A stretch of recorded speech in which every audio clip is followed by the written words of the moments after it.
Orang berpikir heran, apa yang mereka kejar ke Palestina? Andai ada orang ingin merebut Irak, masuk akal. Merebut Irak karena banyak sumur-sumur minyak. Andai ada mau ekspansi ke Kuwait, masuk akal. Karena sumur minyak di Kuwait banyak. Kenapa kembali ke Palestina? Ada apa? Tanah yang tandus, tanah yang kering kerontang.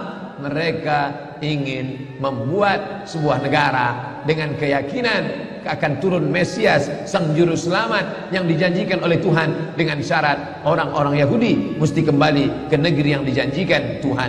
Yang kedua, Mesias sedang menunggu. Mesias melihat ke bawah. Kalau dia tengok di bawah masih banyak gurun pasir, dia tidak mau turun. Dia ingin melihat hijau. Kalau sudah dibentang karpet hijau, baru dia turun ke bawah. Maka yang dimaksud dengan hijau itu adalah ditanami tanaman-tanaman hijau, penghijauan yang luar biasa. Dan ketika Israel masuk ke Palestina, mereka ambil tanah itu, mereka hancurkan rumah orang Islam, mereka buat tembok panjang. Penjara terbesar dan terpanjang di dunia adalah Palestina. Mereka kurung orang Palestina. Mereka buat tembok beton yang tinggi, panjangnya 700 km lebih. Dari Pekanbaru kita lihat, Anda menuju Medan Sumatera Utara 600 km. Mereka membuat tembok tinggi 700 km. Bayangkan, umat Islam terisolir dan mereka tanami hijau-hijau. Makanya Allah berkuasa. Allah mau tunjukkan kuasa, lalu Allah buat tanaman hijau itu menyala. Dalam pokok yang hijau itu menyala beberapa bulan yang lalu. Heran orang, Allah mau menunjukkan kekuasaannya. Kalian tidak mau tolong Palestina, aku yang akan menolongnya. Tanaman yang hijau yang mereka tanam itu tiba-tiba terbakar. Tidak ada yang bisa mematikannya. Sampai-sampai reporter wartawan Amerika mengatakan, tidak ada yang bisa mematikan kebakaran ini kecuali Tuhan, karena Dia yang membakarnya. Bapak Ibu yang dimuliakan Allah SWT, tanaman apa yang mereka tanam? Persis yang dikatakan Nabi SAW, Syajaratul Gharqad, pohon gharqad, bentuknya seperti pinus, tinggi, memanjang. Lalu kemudian Bapak Ibu nanti tulis saja, yang ingin tahu bagaimana bentuk pohon gharqad, tulis saja www.google.com. Lalu tulis di sana alif lam ghain ra qaf dal al-gharqad, enter, muncul gambar pohon gharqad. HP saya tak bisa tulis Arab Pak Ustaz, belum masuk Islam. Cara mengislamkannya, Play Store, klik. Setelah buka Play Store, pilih Arabic Keyboard. Setelah keluar Arabic Keyboard, pilih Arabic Smart Keyboard. Smart Keyboard Arabic. Habis itu setupkan ke HP. 5 menit, geser, langsung berubah, bisa tulis Arab. Alif lam ghain ra qaf dal, enter, pilih image, muncul gambar pohon gharqad. Gimana? Sudah nampak? Tak keluar Pak Ustaz. Loh, kenapa? Paket tak ada. Sekarang mudah belajar. Dulu kami sekolah, ketika mau tahu gimana pohon sidir, kalau mau memandikan jenazah, ambil beberapa helai daun sidir, lalu digiling, dimasukkan ke air. Gimana pohon sidir Ustaz? Pohon sidir, kata Ustaz. Sekarang mudah saja, tinggal tulis Sin dal ra, sidir, enter. Pohon bidara kata kita, enter image, nampak. Oh, ini gambarnya.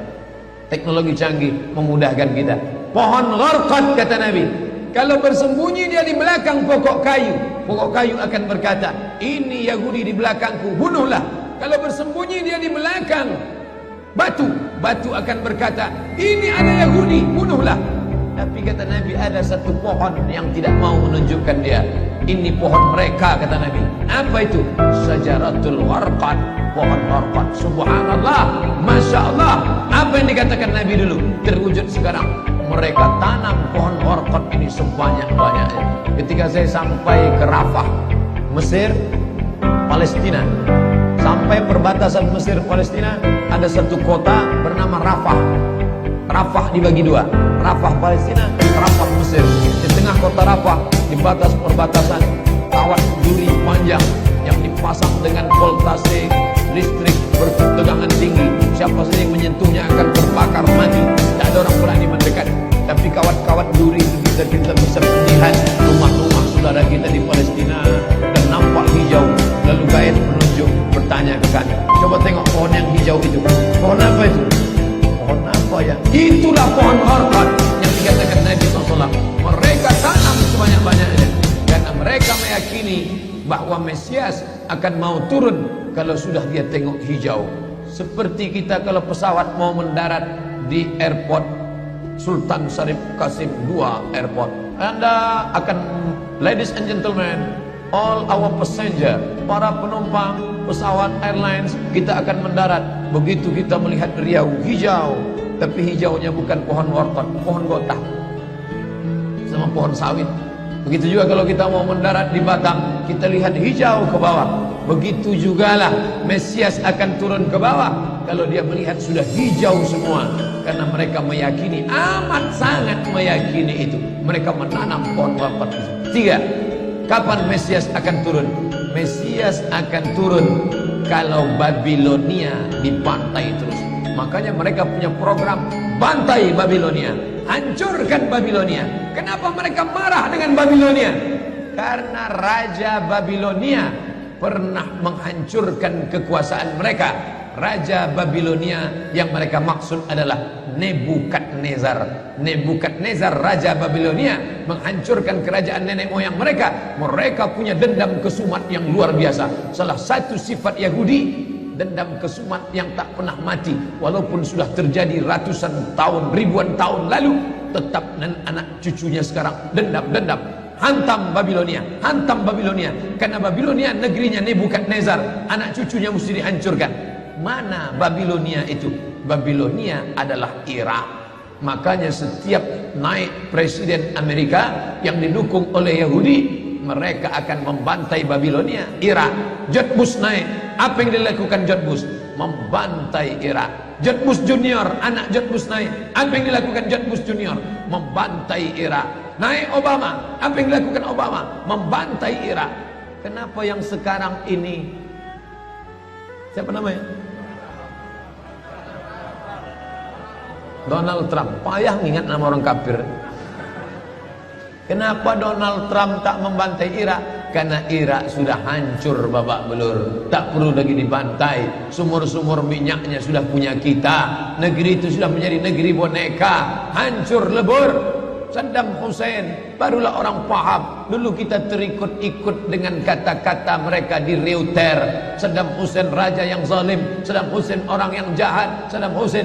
Tapi begitu Saddam Hussein digantung, apa kata dia di tiang gantungan? Allahu Akbar, patah lehernya, mati Saddam Hussein, meninggal dunia. Sekarang orang baru sadar, ternyata Saddam Hussein menyelamatkan negeri itu daripada orang-orang yang jahat. Sekarang apa yang terjadi? Saudara kita yang beberapa bulan bersama kita di Masjid Raya Senapelan, kalau Bapak ingat, ayahnya, anaknya, ibunya, adik-adiknya tak sanggup lagi tinggal di Baghdad. Kenapa? Kami dibantai oleh Syiah, kami dibantai oleh Amerika, kami sampai lari mendapatkan suaka politik. Sampai hari ini masih ada sebagiannya tinggal yang Sunni, yang Syiah dengan berbagai macamnya. Apa maknanya? Mereka membantai Babilonia. Lalu orang mengatakan ini kan ekspansi politik, ini kan karena sumur minyak. Ada betulnya, tapi lebih daripada itu adalah mereka memiliki keyakinan yang luar biasa bahwa Mesias akan datang kalau Babilonia dihancurkan. Ustaz baca analisa ini dari mana? Kami belajar buku ini 6 bulan di Al-Azhar, satu mata kuliah, dan saya paling suka mata kuliah ini karena mengaitkan antara ayat Al-Quran dengan hadis Nabi.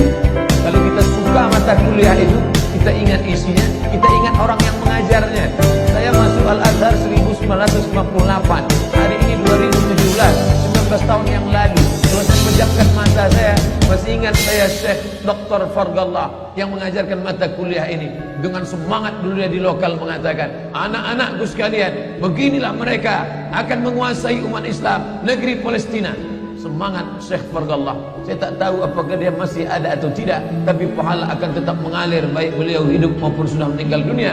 Kenapa? Saya sampaikan kepada Bapak Ibu sampaikan kepada anak menantu, sahabat, kerabat, tetangga, mengerti keadaan kita zaman sekarang.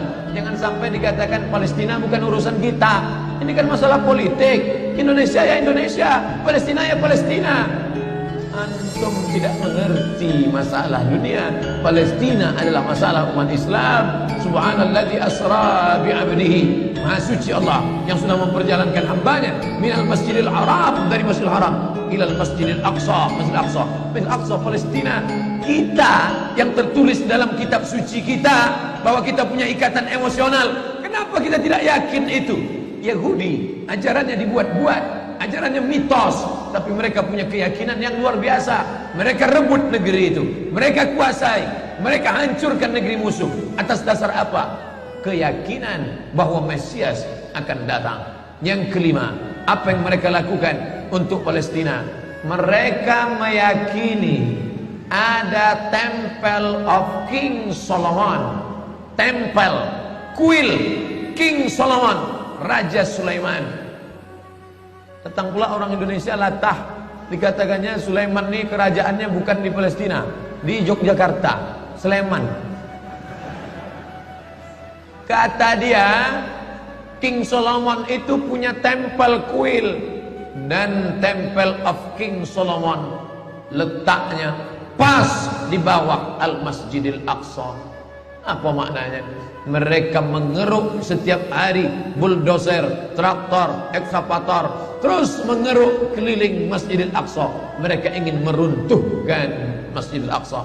Tulis Temple of King Solomon, enter, pilih image, tampak gambar, replika. Inilah kerajaan Sulaiman yang ada di bawah Masjidil Aqsa. Akan mereka naikkan. Mereka sudah bangunkan rumah kecil replikanya. Seperti orang Riau membuat rumah replika, rumah Melayu Kampar, rumah Melayu Siak, rumah Melayu Bengkalis. Di mana rumah itu?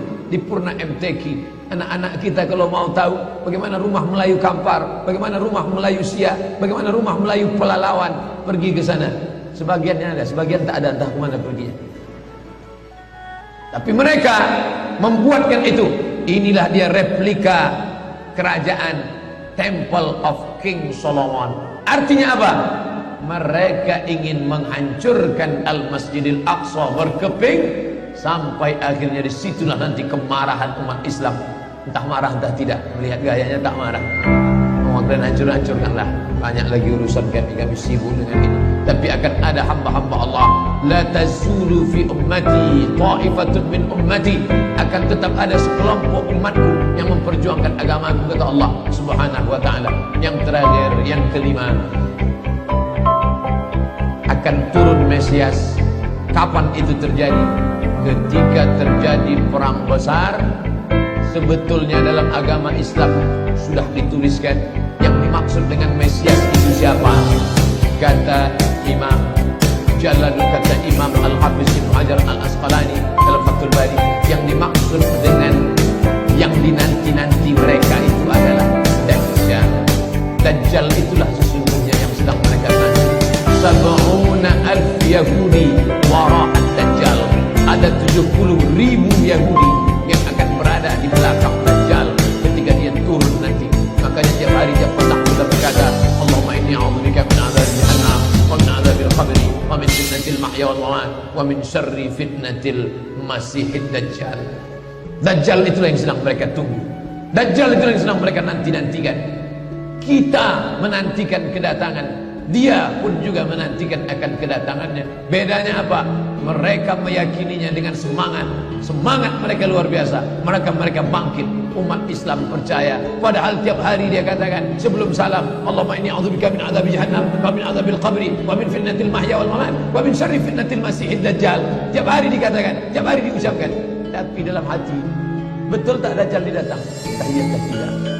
Mereka yakin Dajjal akan datang, tapi mereka katakan itulah pemimpin kami, itulah Tuhan kami, itu adalah jelmaan daripada Tuhan kami, itu yang akan menghancurkan dunia, dia akan menjadi panutan kami.